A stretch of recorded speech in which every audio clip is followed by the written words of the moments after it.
দলের পক্ষ থেকে আজকের এই ঈদ পূর্ণবলীর অনুষ্ঠানে আমার সামনে উপস্থিত বিএনপি ও বিএনপি সংগঠনের পরিবারের সিনিয়র নেতৃবৃন্দ সহ আমার রাজপথের সহযোদ্ধা বড় ভাই ছোট ভাই সবাইকে আমার পক্ষ থেকে জানাচ্ছি ঈদ মোবারক।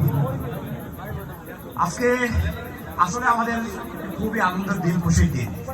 দীর্ঘ দিনে রাজপথে ফ্যাসিজমের বিরুদ্ধে রাজপথে লড়াই করা সব সহযোদ্ধা সিনিয়র নেতৃবৃন্দদের সাথে আজকে আমরা এমন একটা দিন পার করছি, আসলে আমাদের জীবনের ইতিহাসের অন্যতম একটি স্মরণীয় দিন হয়ে থাকবে।